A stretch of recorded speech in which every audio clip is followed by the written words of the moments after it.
Ça veut dire quoi? Qui est un Dieu qui entend les prières et les suppliques, que tu es intéressé à répondre aux prières et aux suppliques.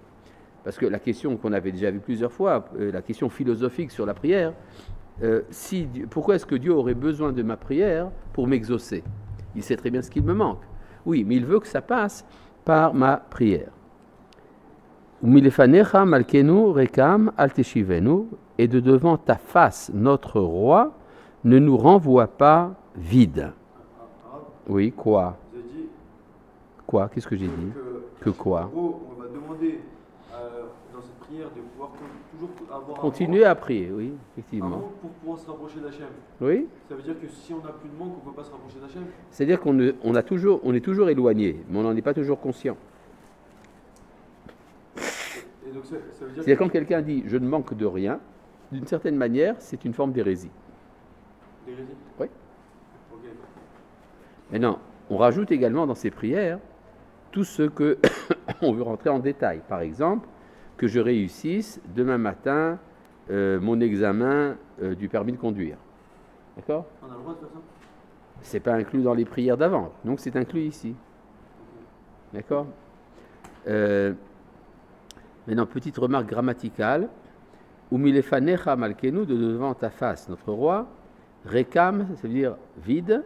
Al teshivenu, ne nous renvoie pas. N'est-ce pas? Tandis que si on disait tashivenu, al tashivenu, c'est une erreur. Tashivenu, ça veut dire ramène-nous. Et teshivenu, ça veut dire tu nous renvoies, tu nous ramènes. D'accord? Chonenu, à nouveau, ici vous avez un kamatz katan. Ne dites pas chanenu, comme j'entends parfois certains chazanim dire. Chonenu va'anenu. Prends-nous en grâce et réponds-nous. Ushma tefillatenu, et entends notre prière. Là, bon, il y a différentes versions, mais là, pour ce qui est de l'avant-fin de la beracha, il y a une différence entre plusieurs rites. Chez les Sfaradim, nous disons, nos frères séfarades disent Ki ata shomea tefilat kol pe, car tu entends ou tu reçois la prière de toute bouche. Dans la version de nos frères ashkénazes, c'est Ki ata shomea tefilat amcha Israël, car tu entends la prière de ton peuple Israël, berachamim, avec miséricorde.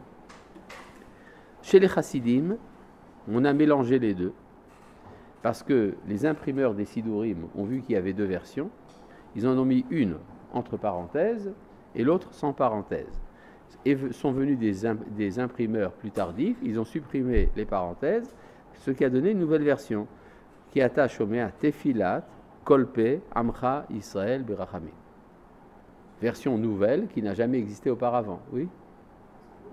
C'est un peu lourd, ouais, bien sûr, c'est lourd.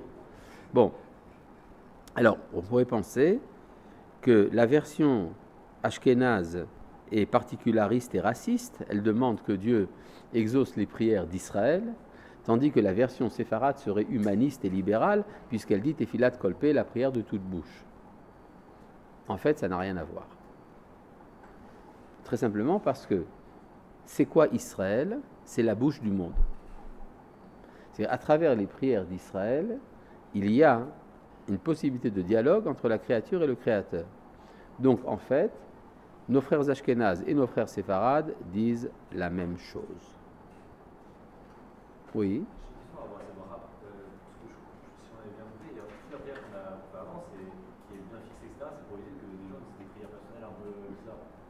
Oui. Ah, très bien. À partir du moment où j'ai demandé toutes les demandes du clan Israël, alors je suis assuré que ma demande personnelle ne déséquilibre pas les prières d'Israël. C'est-à-dire, tant que si je venais seulement demander pour mon examen du permis de conduire, alors évidemment, ça risque d'être dévoyé. Ça peut ne pas correspondre au bien d'Israël. Mais à partir du moment où je me suis redressé grâce à toutes ces prières-là, ma demande va s'insérer dans le clan d'Israël. C'est pour ça d'ailleurs quand on prie pour un malade, on dit prie pour un tel fils d'une telle, dans l'ensemble des malades de ton peuple Israël. Betor she'ar chole amcha Israël. Ça veut dire que nous demandons que la guérison que nous demandons pour telle personne ne viennent pas à l'encontre du bien-être de tous les malades d'Israël. D'accord? On ne devrait pas demander qu'ils ne viennent pas à l'encontre de tout Israël, quoi. Non, ça fait partie de la formulation positive, avec le reste des enfants d'Israël. Ouais. Quoi? Bon, d'accord. Oui, ça va. Baruch Hashem Shomea Tefila, et c'est comme ça donc que finissent les bénédictions intermédiaires. D'accord? Donc nous en avons vu jusqu'à présent 16. C'est ça? 3 d'introduction et 13 des demandes. Et maintenant nous arrivons aux 3 dernières, pour que ça fasse 18, c'est-à-dire 19. D'accord? Bon. Les 3 dernières bénédictions sont appelées Hoda'a, des remerciements. Le problème, c'est que ça n'a pas l'air vrai. C'est-à-dire, la première des 3 a l'air d'être une demande, Retse. La deuxième des 3, Modim, ça d'accord, c'est une reconnaissance. Sim Shalom, on demande la paix, ça redevient une demande. Donc, ça a l'air d'être faux ce qu'on dit. Et monsieur on n'est pas content, oui? Oui? Non, dans Sim Shalom. Quoi, Sim Shalom? N'importe quoi. N'importe quoi. Je veux bien répondre à des questions sérieuses, mais pas... Hein? Bon. Et en fait, ça veut dire que c'est vrai que nous demandons quelque chose, mais l'essentiel de ce que nous demandons est déjà donné. C'est-à-dire, alors que par exemple, quand on demande la guérison, eh bien, beaucoup de gens sont malades. Mais quand on demande le retour de la Shekhinah, on va voir qu'en fait, on demande quelque chose qui existe déjà, mais ce n'est pas évident à l'œil immédiat. Alors, on va lire d'abord le texte, d'accord? Retse.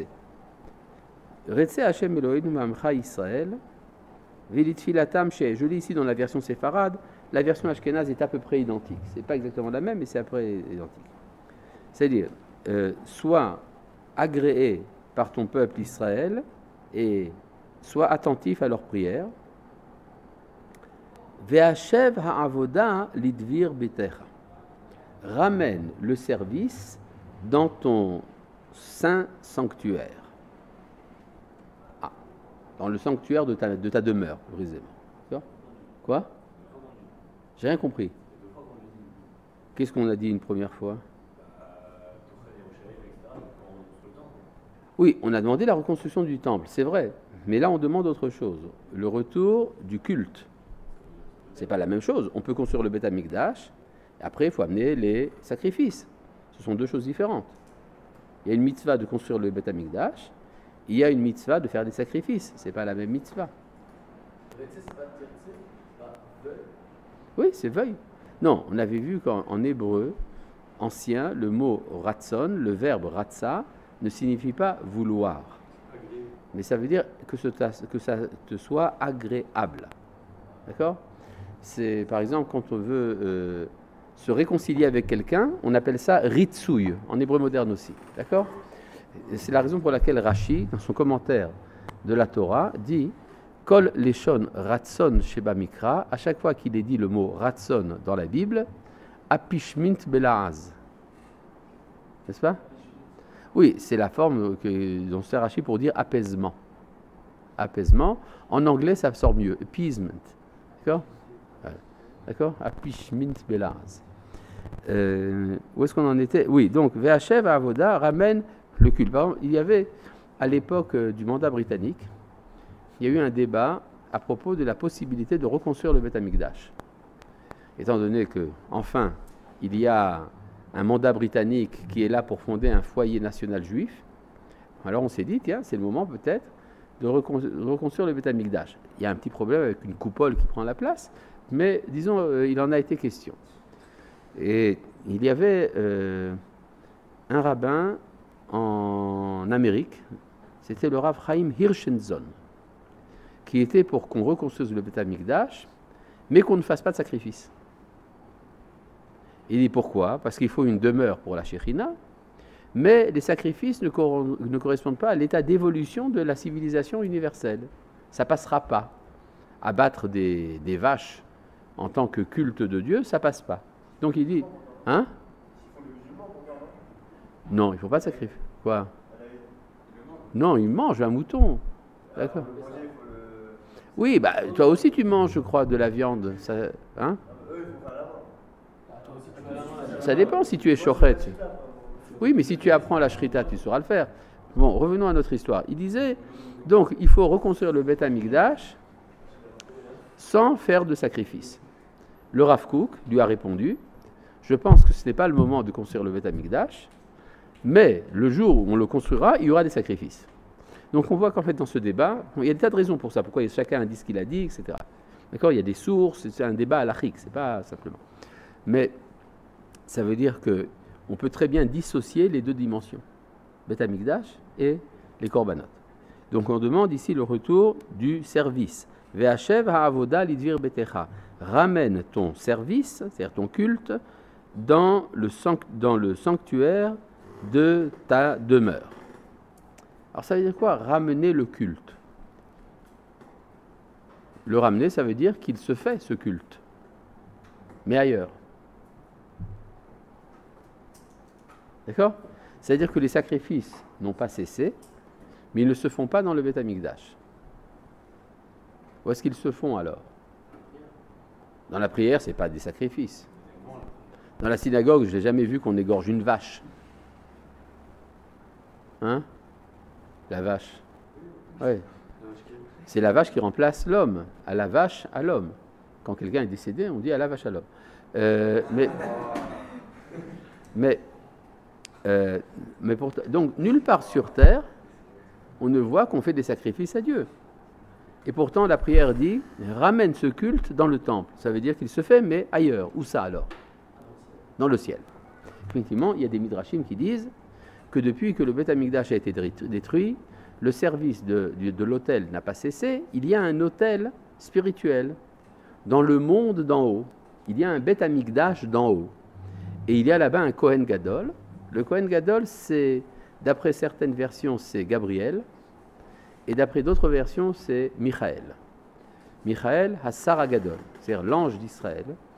Et c'est lui qui fait le travail. Et qu'est-ce qu'il présente sur l'autel d'en haut? Les neshamot des tzadikim. C'est pas sympa. Ça, ouais, quoi? Il a dit Gabriel ou Michaël. Ah, Michaël, ouais. Oui, Michaël. D'accord? Ça veut donc dire que, étant donné que le Beth Amikdash n'est pas construit, alors de temps en temps, il y a des neshamot, des tzadikim qui nous quittent. Ce sont les sacrifices. Alors, c'est pas très sympathique. Ça veut dire qu'il y a une permanence donc du culte, mais on préférerait que ça se fasse en bas avec des bêtes. C'est ça qu'on dit, Ve'ashev ha'avoda, ramène le service dans ton temple. Ramène-le d'où? D'en haut. D'accord? Donc ça veut dire qu'en fait, implicitement, on remercie Akadosh Baruch Hu de ce que le culte du Beth Amikdash n'a jamais cessé, puisque le Beth Amikdash continue à exister. On préférait que ça soit dans le physique plutôt que dans le métaphysique. Mais non, cette idée qui... Oui, quoi? Qu'est-ce qu'il y a encore? Quoi? Quand on dit le Beth Amikdash d'en haut, est-ce que c'est de là que ça vient le truc, le Beth Amikdash doit descendre du ciel? Exactement. C'est de là que vient cette idée que le Beth Amikdash doit descendre du ciel. Pourquoi? Parce qu'il est dans le ciel. D'accord? Ah, exactement. D'où l'erreur lourde de ceux qui disent qu'on attend qu'un météore tombe de la galaxie pour s'écraser sur le Harabaït. N'est-ce pas? C'est dans cette vision tout à fait image d'Épinal, alors certains se disent, voilà, il y a dans le système solaire, dans un coin de la galaxie, il y a un météore sur lequel le Beth Amikdash est déjà construit, et il attend l'autorisation de la tour de contrôle pour écrabouiller la mosquée et venir sur Terre. D'accord? C'est à nous de le faire, ça se passe oui, alors, mais ça voudrait donc... Mais le jour où ça se passerait, si ça se passe un jour, eh bien, il y aura une condamnation universelle de l'État d'Israël et on sera obligé de reconstruire la coupole. D'accord? Bon. Mais en vérité, c'est mal comprendre ce que veulent dire les sources en question. D'abord, cette idée qu'il y aurait un mikdash spirituel a été très fortement développée par les Esséniens. N'est-ce pas? Les Esséniens. Les Esséniens. Vous savez pas ce que c'est les Esséniens? Bah, Ceux qui font des essais. c'est pas mal. Non, mais ça n'a rien à voir. Il y avait, à l'époque du Baït Sheni, du deuxième temple, il y avait en Israël 3 sectes. Il y avait les pharisiens, les sadducéens et les esséniens. En hébreu, Perushim, Tzedukim, Isiyim. Les esséniens, ce sont ceux qui ont écrit les manuscrits de la mer Morte. Ils vivaient dans le désert, n'est-ce pas? Ils vivaient dans le désert, dans une atmosphère de pureté et tout le reste. Et comme ils avaient quitté Jérusalem parce qu'ils considéraient que les Kohanim étaient corrompus. Surtout depuis que les Hashmonaïm ont pris la royauté et qui se comportaient de manière assez barbare. Alors ils se sont dit, le Beth Amikdash de Jérusalem ne nous intéresse plus, nous parlons d'un Beth Amikdash spirituel. Donc vous avez ça déjà chez les Esséniens. Mais en vérité, c'est beaucoup plus ancien. Vous connaissez le livre de Shemot? Bon, dans le livre de Shemot, il est dit à Moshe, tu vas faire comme le plan qui t'est présenté dans la montagne. C'est quoi le plan la forme qui t'est présentée dans la montagne? Tavnit Mishkan. Ça veut dire qu'il y a une sorte de forme spirituelle dont le Mishkan d'en bas n'est que la copie. D'accord? Ça ressemble comme 2 gouttes d'eau à un système d'un philosophe grec du nom de Platon. Il y a ce qu'on appelle les idées. C'est-à-dire que notre monde à nous ne serait que le reflet d'un monde supérieur. Il y a un monde d'en haut dont nous sommes la projection. Mythe de la caverne et tout le bazar. C'est-à-dire que, et ça déjà Philon d'Alexandrie a écrit, déjà à l'époque des Tanaïm, que cette idée, eh bien, Platon l'a volée dans la loi de Moshe.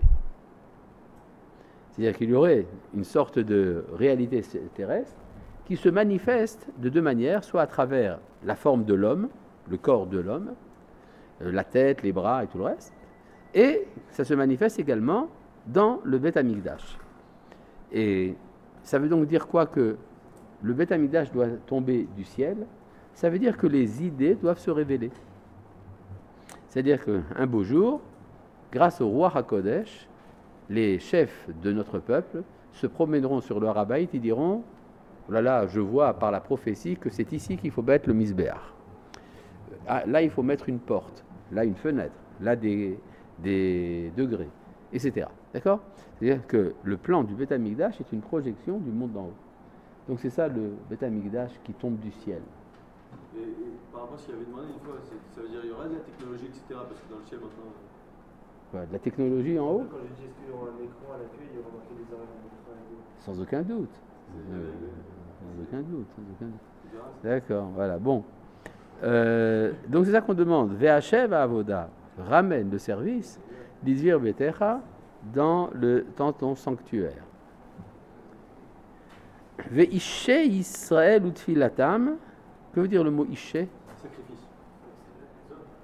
Les brûleux. Comment il y a écrit ici ishe? Aleph Shin Yud. Comment on dit ish en hébreu? Aleph Yud Shin. Il n'y a pas de Yud ici.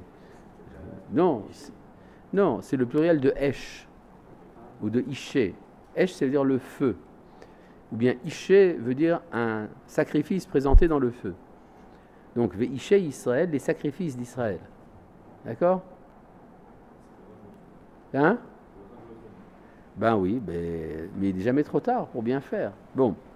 Ve'ishe Israël utfilatam, et les offrandes d'Israël et leurs prières, Meera, vite, Be'ava, avec amour, Tekabel Beratson, reçoit en agréant, Util et Ratson Tamid, Avodat Israël Amecha, et que te soit toujours agréable le service d'Israël, ton peuple.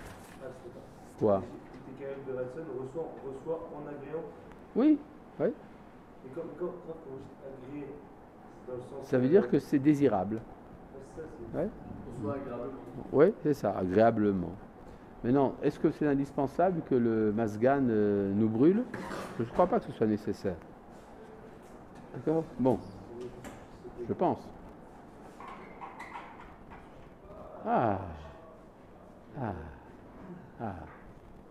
Bon. Là, nos frères C'est fini là? Bon. Là, nos frères séfarades rajoutent une phrase que nos frères ashkénazes ne rajoutent pas. Ve'ata berachamecha arabim tarpotz banu v'tirtzenu. Et toi, dans ta miséricorde abondante, désire-nous et veuille-nous. Alors, ça c'est rajouté, mais ça veut dire qu'on demande quelque chose. Quelqu'un m'a demandé, enfin on m'a demandé plusieurs fois, pourquoi est-ce que dans la prière, on ne demande pas le retour de la prophétie? Hein? Oui, bonne question. La réponse est que nous le demandons. En ramenant la Shrina dans le Beth Amikdash. Et on remarquait une chose intéressante. Vous savez qu'il y a un conflit théologique entre le judaïsme et le christianisme, mais qu'il y a également un autre conflit théologique entre le judaïsme et l'islam. La fondation de l'État d'Israël a été une remise en question gigantesque, un point d'interrogation énorme sur le christianisme.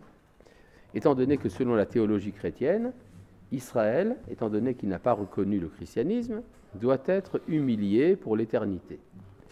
Or, finalement, ce qui s'est passé, c'est que les enfants d'Israël sont revenus sur leur terre et qu'ils ne sont plus humiliés. Et donc, ça pose un problème théologique pour les chrétiens. D'accord? Ça, c'est ce qui s'est passé. Quand Herzl, alav shalom, est allé voir le pape pour lui demander son aide pour fonder un État juif en Palestine, le pape lui a dit « Ce que vous me demandez contredit tout ce en quoi moi je crois. » D'accord? C'est extraordinaire. Donc, l'État a été fondé, et bien voilà, maintenant c'est fini. Mais qu'est-ce qu'il en est de l'islam? Qu'est-ce qui pourrait remettre en question la théologie musulmane? La théologie musulmane affirme qu'il n'y aura plus de prophète après Mahomet. D'accord? C'est-à-dire, si quelqu'un dans l'islam prétend qu'il est prophète, il sort de l'islam. C'est ce qui s'est passé, par exemple, avec le fondateur de la religion druze, ou avec le fondateur du bahaïsme. Ce sont des anciens musulmans qui se sont prétendus prophètes, donc ils ont été mis en dehors, et persécutés d'ailleurs, pour ça. Par contre, dans le judaïsme, on n'a jamais dit que la prophétie s'arrêterait éternellement. C'est un accident que ça ne marche pas. Et donc, ce qui pourrait éventuellement remettre en question l'islam, c'est le retour des prophètes. Or, la prophétie vient du Har HaBayit, du lieu du Beth Amikdash, et donc c'est pour ça qu'aujourd'hui, disons inconsciemment, la confrontation avec l'islam se passe là-bas. Oui.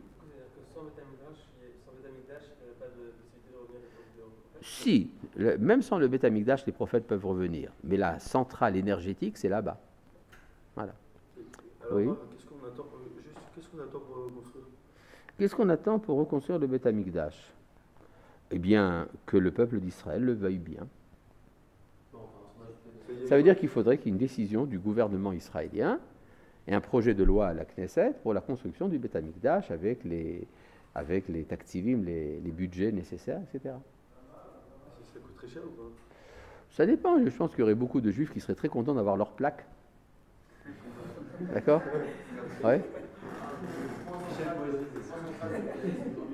Hein? Le point central du judaïsme aujourd'hui pourrait éventuellement enlever tout fondement de notre croyance. Ce serait qu'on reparte en galop. Éventuellement, oui. Mais ça, il faut le prouver. D'accord? Mais je pense comme ça aussi. D'accord. Donc, oui. Si on rentre le Beth Amikdash en soi, Hein?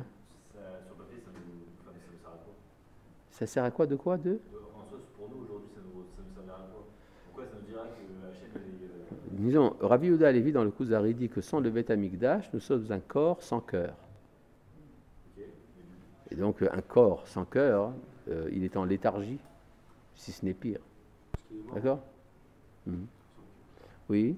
Si à nouveau on reconstruit le Beth Amikdash, est-ce qu'il y aura une chouva de faire des korbanot, etc. Bah, bien sûr. C'est-à-dire que là, demain, s'il y a un projet de loi en disant je reconstruis le Beth Amikdash, Alors, il faudra également les budgets pour les sacrifices, oui. Et est-ce donc, qu'on garantira que ça soit comme dans l'ancien temps? ça ne sera pas comme dans l'ancien temps, ça sera comme dans le temps à venir. Le troisième Beth Amikdash n'est pas identique au premier ou au deuxième.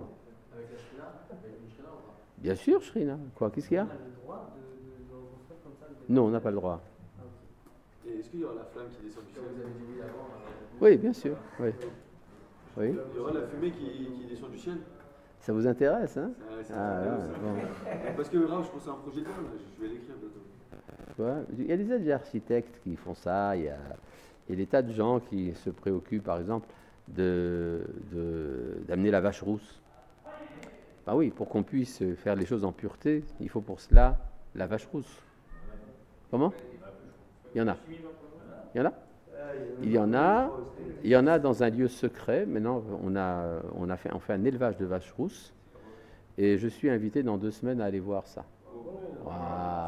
Devant la caméra comme ça. Ouais. Elles sont roses quand même. Elles sont, j'ai vu la photo, hein. Elles sont rousses, hein. Plus que des Il y a également le musée d'Israël. Hein? Le jean de la vache rousse, c'est plus qu'une photo. C'est... Oui, alors il y a beaucoup de choses à faire, d'accord. Quoi? Ah oui, vous voulez? Qui c'est qui veut venir? Ouais? Ah, je vous aurais pris, mais il n'y a pas de place. Oui, quoi? Je sais que le musée d'Israël ou de Jérusalem, etc., ils sont en train de refaire les vêtements. Non, ça c'est le musée du Mikdash, Machon HaMikdash, oui. Oui? Est-ce qu'on aura le droit d'utiliser ces Non, vêtements? Non. bien sûr qu'on aura le droit. Non, oui. Disons, il faut pas ça pour s'amuser. Non, mais est-ce qu'on aura le droit? Ils seront dosés. Est-ce que ça- Pourquoi pas? Disons, à l'époque où il y avait le Beth Amikdash, les vêtements du Kohen Gadol, qui c'est qui les faisait? C'était pas par oui, mais c'était pas par miracle.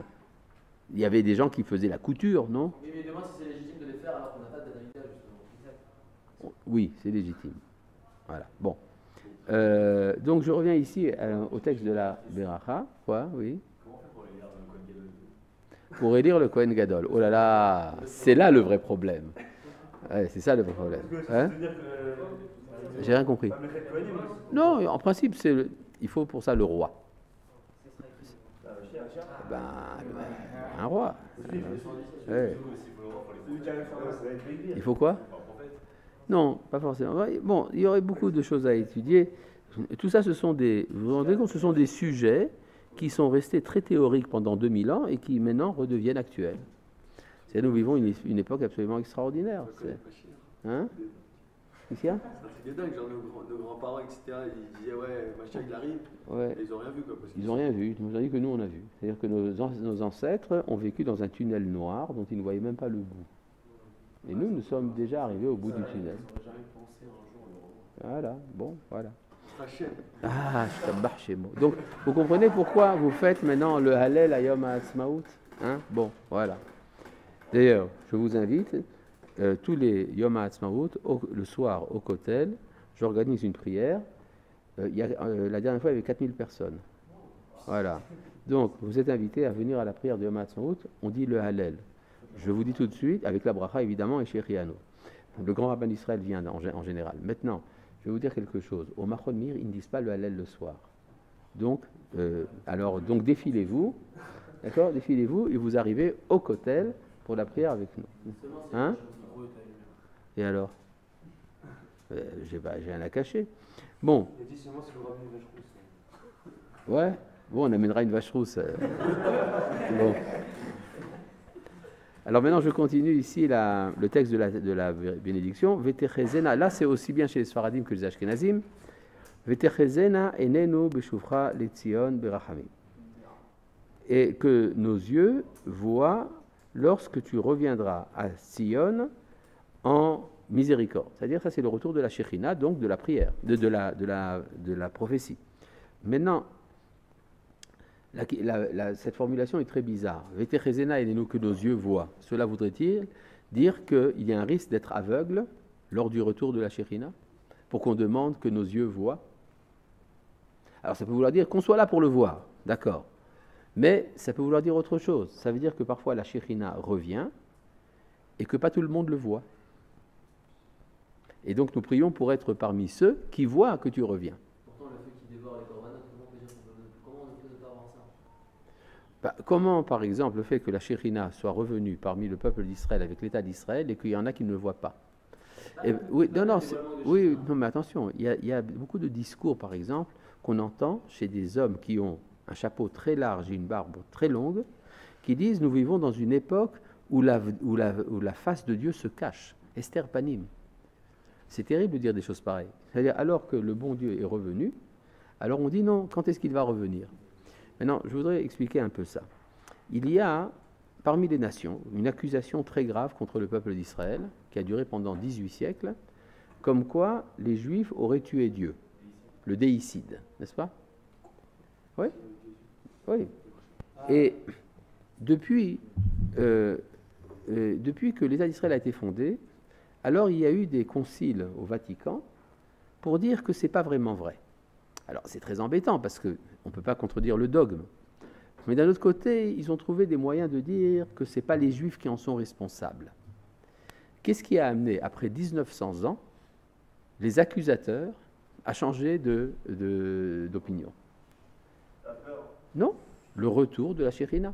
C'est-à-dire, pourquoi ils disaient que nous avons tué Dieu? Parce qu'à cause de nous, la Shekhinah n'était pas dans le monde. Transformer ça en langage païen, ça veut dire ils ont tué Dieu. Comment eux, ils font partie de la Shekhinah de retour? Comment? Comment eux, ils font partie de la Shekhinah de retour? Tout simplement parce que quand la Shekhinah est sur terre, le monde entier le ressent. Quand la Shekhinah quitte notre monde, le monde entier le ressent. Maintenant, c'est exprimé dans le langage des païens comme étant « Ah, s'il est parti, c'est que quelqu'un l'a tué ». Et ils se rendent compte que c'est lié à l'exil d'Israël, donc c'est eux qui l'ont fait. D'accord? Et maintenant, quand la Shekhinah est en train de revenir, alors ceux qui sont à l'extérieur le voient mieux que ceux qui sont à l'intérieur. Parce qu'il y a un principe, En Baal Hanes Makir Benisso. Celui qui vit un miracle ne se rend pas compte qu'il vit un miracle. Oui? Ah, si vous dites que la Shekhinah, c'est ce qui apporte la prophétie. Oui? Donc au moment où les Chachamim, ils ont fait la takana d'enlever la prophétie pour enlever d'enlever la Vodazara et donc par conséquence d'enlever la prophétie. Oui. Donc ils ont en quelque sorte enlevé la Shekhinah. Oui. Donc ils ont en quelque sorte tué Dieu. Oui. Mais ça, c'est la dernière formulation que tu as donnée, c'est la formulation du paganisme. Mais nous prenons ça au sérieux. Il y a, dans le départ de la Shekhinah, il y a une responsabilité d'Israël. D'accord? Et qui n'est pas forcément lié à la terre. Parce qu'au moment où ils ont enlevé la Vodazara, il y avait encore le Beth Amikdash. Oui, oui, mais ce n'était pas vraiment un Beth Amikdash. Beit Sheni, c'était un ersatz de Beth Amikdash. En effet, la Gemara dit que la Shekhinah n'a pas résidé dans le Beit Sheni et qu'il y avait 5 choses qui étaient dans Beit Rishon qui n'étaient pas dans Beit Sheni, donc c'est pas vraiment... On était sur notre terre partiellement. La majorité des Juifs étaient en galoute à l'époque. Alors, il y a eu une époque, il y a eu un moment, le retour de la royauté par les Hashmonaïm, et donc il y a eu un moment un peu miraculeux. C'est pour ça qu'il y a eu la fiole.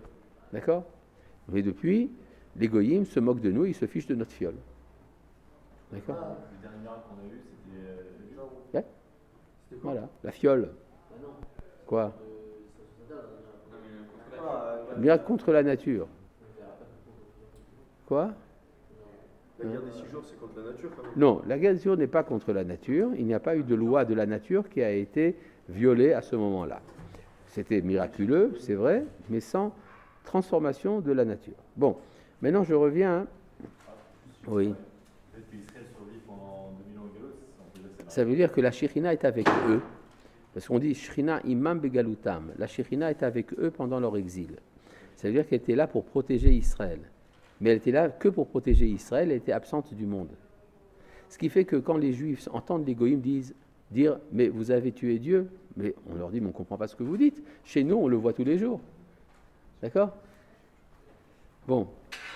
Donc je reviens à la phrase « Vetechezena enenu beshuvcha letzion berachamim » et nous entendons parfois dans les synagogues de nos frères séfarades un mot qui n'est pas très clair. Kemeaz, n'est-ce pas? Kemeaz, chez les Tunisiens, Kemeaj, n'est-ce pas? Et d'où ça vient ça? D'accord? Eh bien, c'est très simple. Dans la version de Rav Saadia Gaon, vous savez que le Sidour a traversé plusieurs versions dans l'histoire et qu'il y a la version de Rav Saadia Gaon. Dans le Sidour de Rav Saadia Gaon, vous verrez qu'il est écrit Beshuvcha letzion berachamim kemeaz. Ce qui veut dire comme dans l'antan, comme dans l'Antiquité. Kemeaz, comme alors. D'accord? Alors maintenant, d'où c'est venu cette histoire? Il devait y avoir probablement des chazanim qui ont adopté l'autre version sans le mot kemeaz, et dans le public, il y avait quelqu'un qui disait kemeaz. D'accord? Il a corrigé. Alors, c'est devenu, de manière un peu bizarre, c'est devenu la réaction du public. D'accord? D'accord. Mais c'est ça que ça veut dire. Baruch ata Hashem, tu es source de bénédiction éternelle, Amachazir Shechinato Letzion, qui ramène sa présence à Tzion. Alors là, il y a un petit problème. Vous savez qu'on doit répondre Amen, et après vient le Modim. Après avoir répondu Amen à cette bénédiction, c'est là qu'on doit se courber. Or, il y a une erreur grave dans 95% des synagogues. Il y aura toujours quelqu'un qui, au moment où on arrive à Machazir Shechinato Letzion, avant de dire Amen, se courbe, dit Amen et se relève pour Modim. Vous pouvez voir ça dans toutes les synagogues, vous verrez bien. Au moment où il y a Machazir Shechinato Letzion, les gens se prosternent. Ce qui est une erreur. Surtout qu'il faut se prosterner pour Modim. Or, ils ne le font pas. Et même quand on leur fait la remarque, ça ne marche pas. Donc, il doit y avoir quelque chose derrière ça. C'est un réflexe. Et pourquoi ce réflexe-là? Tout simplement, je veux faire un limud zchut pour les enfants d'Israël. Ils ressentent à ce moment-là le retour de la Shekhinah. Et donc, ils se prosternent. D'accord? C'est une manière de donner des circonstances atténuantes à nos frères. D'accord? Vous regardez, à la synagogue, vous verrez ça. D'accord? Ou même ici au Machonnier, vous verrez. À Machazir Shechinato Letzion, les anges se courbent. Ce qui est une erreur. D'accord? Donc ça, c'est la bénédiction pour le retour du culte dans le Beth Amikdash. Oui. Donc en quoi là, c'est une... Hein? Pourquoi là, c'est un remerciement? Un remerciement parce qu'on rappelle que ce que nous demandons existe déjà. Ça existe déjà dans le ciel. Ah oui, c'est vrai. Ben oui. C'est l'histoire des idées, hein, Platon, Koudras. Ouais, le truc qui tombe. Ouais. D'ailleurs, il y a le fondateur du Machon Amikdash, le Rav Israël Ariel, et donc lui, il voudrait construire le Beth Amikdash déjà hier, et on lui a demandé, qu'est-ce que tu fais si le Beth Amikdash tombe du ciel, hein? Tu seras bien embêté. Il a répondu, non, je le renverrai, parce qu'il est contraire à la halacha. Il faut que ce soit fait par nous. Ta'aseh velomina asui. D'accord? Donc, j'ai demandé une fois à une personnalité qui développe ce qu'on appelle la Todat Abayit Ashlishi, la connaissance, la conscience du troisième temple. Toute une institution, etc. Il a versé plusieurs millions de dollars là-dedans, etc. Je lui ai demandé, mais qu'est-ce que tu fais si le Beth Amikdash que tu es en train de préparer, il tombe du ciel? Alors il m'a répondu, il ne tombera pas du ciel. Je lui ai dit, oui, s'il tombe quand même. Alors il dit, bon, qu'il tombe. Oui. Bon. En tout cas, ça veut dire qu'il est dangereux de se promener du côté du Harabaït si vous ne voulez pas être écrasé par un météore. Hein? Bon, voilà. Bon. Hein? Non, Yom Ha'atzmaut, c'est au Kotel. Oui, non, on est assez protégé. D'accord. Il y a un mur qui protège, quoi. Il a résisté, ce mur. Et il a résisté, oui. Donc, oui. C'est de l'autre côté du Kotel. Ah, c'est juste Bah oui, le Kotel, c'est le mur de soutien du Harabaït. D'ailleurs, il y en a plusieurs des Ktanim. Bon, oui. Oui, bien sûr, il y a des prières qui se font dans le Kotel du Sud. Il y en a même qui vont à Shar HaRachamim, c'est beaucoup plus difficile d'accès, mais enfin bon. Le Kotel, c'est parce que c'est plus facile d'accès? Oui. Ouais. Il y a aussi des Midrashim qui disent que la Shekhinah est toujours présente dans le Kotel Maharavi, précisément. Donc il y aurait une importance au fait que c'est le mur occidental en particulier. D'accord. Oui. Qui est-ce qui a écrit les Midrashim? C'est très bien, mais pourquoi tu poses cette question? Vous avez parlé de Midrashim, mais je voudrais savoir qui est-ce qui peut parler de...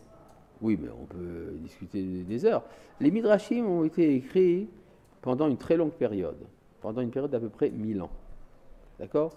Les plus anciens remontent au IIe siècle et les plus tardifs au XIIIe siècle. On parle des Tanaïm Des Tanaïm jusqu'aux Rishonim. Mais non, les Rishonim en question n'ont pas inventé des Midrashim, ils ont réuni des Midrashim anciens. Par exemple, le Yalkut Shimoni. Le Yalkut Shimoni a été écrit au XIIIe siècle par Rabbi Shimon de Francfort. D'accord? Donc c'est en Allemagne. C'est un peu loin de la patrie des Midrashim. Mais on a retrouvé dans sa compilation des Midrashim très anciens qui n'avaient pas été mis par écrit. D'accord? Je vais vous donner un exemple de ça. Il y a un midrash qui se trouve uniquement dans l'Yalkut Shimoni et qu'on a prétendu être inventé. C'est le midrash à propos du prophète Eliyahu sur le mont Carmel, lorsqu'il fait un autel pour Dieu, un autel pour le Baal, n'est-ce pas? Hein? C'est dans le Tanakh, oui. Alors, le midrash dit que un moment, alors les adorateurs du Baal mettent un bœuf sur l'autel et ils demandent au Baal d'amener le feu. Or, il n'y a pas de réponse. Alors, Eliyahu se met à se moquer d'eux, il leur dit, peut-être qu'il est endormi. Alors, criez fort. Et il crie plus fort. Alors, pourquoi cette histoire? Alors, le Midrash dit, c'est très simple.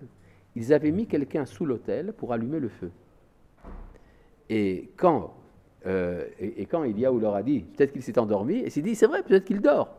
Donc, ils ont crié plus fort pour qu'il se réveille. Mais qu'est-ce qui s'est passé? Il a été mordu par un serpent.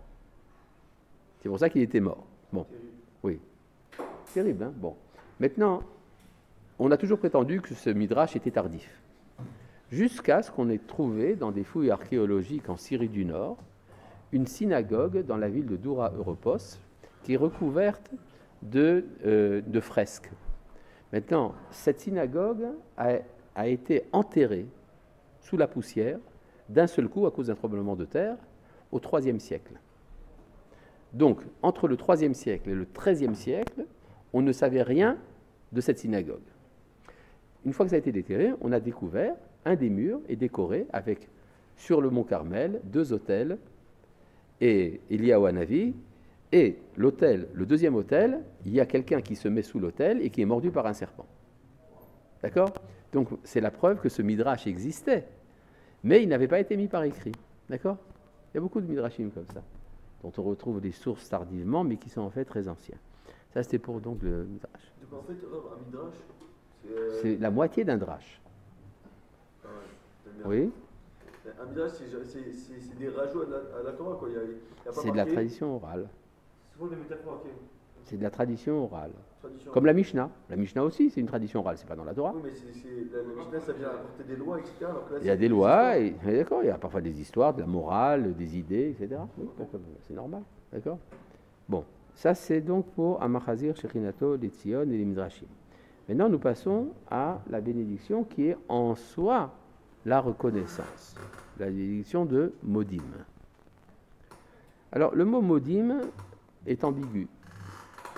Que veut dire le mot Modim?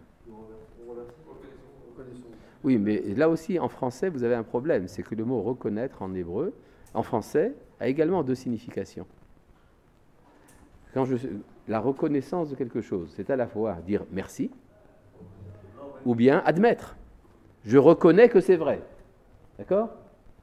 De même en hébreu, le mot modim veut dire exactement les 2 choses. Ça veut dire remercier et ça veut dire également reconnaître, enfin admettre que. Hein? Oui, le hodot. Avouer, par exemple. D'accord? Avouer, les hodot. Et remercier, les hodot. Donc c'est le même verbe pour 2 significations différentes. Ah, alors que veut dire ici le mot modim? Les deux en même temps. Les 2 en même temps. Très bien. D'accord? Modim. Oui.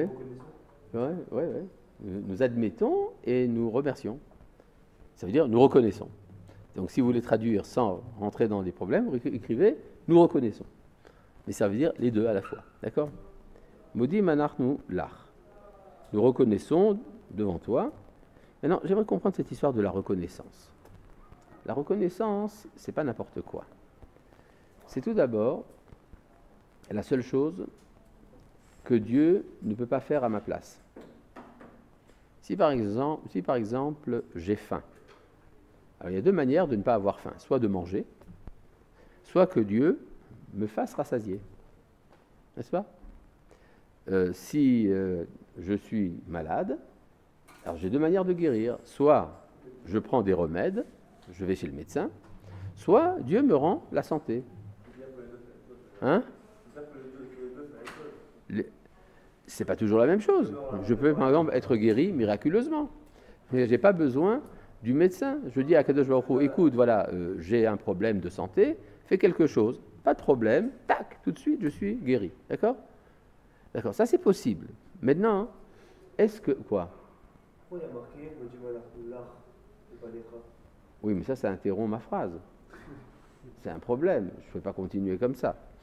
Mais il y a une chose que Dieu ne peut pas faire à ma place, c'est lui dire merci. Je ne peux pas le remercier, lui dire remercie-toi à ma place. Ce qui fait que la reconnaissance, c'est ce qui donne consistance à mon état de créature. Je suis autre que Dieu. Être une créature, c'est être autre que le Créateur, n'est-ce pas? Et donc ça s'exprime dans la reconnaissance. Alors, si Dieu est créateur, ça veut dire que qu'est-ce qu'il attend de nous? La reconnaissance. Non, qu'on lui dise, qu'on le remercie. Le remercier, on pourrait dire, c'est la seule chose que l'homme peut faire, est le seul à pouvoir faire à la place de Dieu. Maintenant, une petite question. Depuis quand est-ce qu'il y a des problèmes sur Terre? Depuis le premier jour. Depuis Adam Arishon. Qu'est-ce qu'il a fait Adam Arishon? Il a mangé. Il a péché. Combien de péchés a-t-il fait? Il en a fait 2. Oui. Qu'est-ce qui est plus grave? Le premier péché qu'on fait ou le deuxième qu'on fait? Le deuxième. Toujours le deuxième, évidemment. Parce que le premier est un peu inconscient. Quel est le deuxième péché d'Adam Arishon? Non. Il a dit c'est ma femme. C'est la femme que... Et là, Rachid dit Kafar Batova. Il a été ingrat. Il n'a pas eu la gratitude d'avoir reçu la femme. C'est-à-dire le manque de reconnaissance. Conclusion, qu'est-ce qui permet de réparer la faute du premier homme? La reconnaissance. Vous comprenez à quel point ça devient central.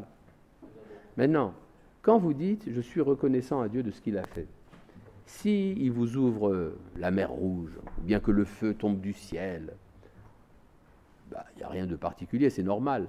Vous dites, là, ça, j'en reste paf. C'est le bon Dieu, il a fait un très beau travail. Quand est-ce qu'il y a une épreuve véritable de la reconnaissance? Quand il est caché, quand ce n'est pas manifeste. Et pour cela, donc, vous avez 2 manières d'ingratitude.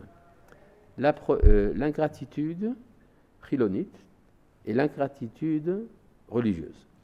L'ingratitude chilonite consiste à dire, camarade, ne t'imagine pas que c'est Dieu qui a fondé l'État d'Israël. C'est le Palmach. N'est-ce pas? Nous avons lutté contre les Anglais. C'est nous, les prolétaires des kibbutzim, c'est nous qui avons fondé l'État d'Israël. D'accord? Il y a une autre version religieuse. Tu crois vraiment que c'est Akadosh Baruch Hu qui a construit cet État alors que c'est le Palmach? En fait, c'est la même chose. C'est pour ça que réciter le Hallel à Yom HaAtzmaut, c'est pas n'importe quoi. On pourrait dire que c'est l'enjeu de la création.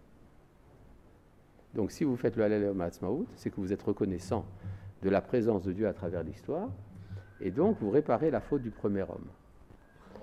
Oui, ça explique d'ailleurs pourquoi la Gemara dit que Chizkiyahu, roi de Juda, aurait dû être le Mashiach, mais il n'a pas été consacré Mashiach parce qu'il n'a pas dit le Hallel lorsqu'il a retrouvé son indépendance. Donc, vous comprenez la centralité de la chose. C'est ça le Modim Anachnu. Maintenant, tu as demandé qu'est-ce que ça veut dire l'art? Pourquoi il y a marqué l'art et pas l'Echa? L'art, parce que c'est le style de la prière est influencé par l'hébreu de l'époque du deuxième temple, qui est influencé par l'araméen. Donc l'art, c'est comme l'Echa. C'est l'Echa. C'est-à-dire c'est ni masculin ni féminin. Ça veut dire simplement toi. Comme en français. Quand je dis en français toi, je ne sais pas si je parle à un homme ou à une femme. Oui, bien sûr, ingratitude. Donc on dit un arnoular. Maintenant, il y a maintenant toute une liste d'attributs pour lesquels nous sommes reconnaissants. Maintenant, ils ont besoin d'être détaillés, et ça, nous n'avons pas le temps de le faire maintenant. Donc nous nous retrouverons Bezrat Hashem Itbarach, je t'en parle chez moi la prochaine fois.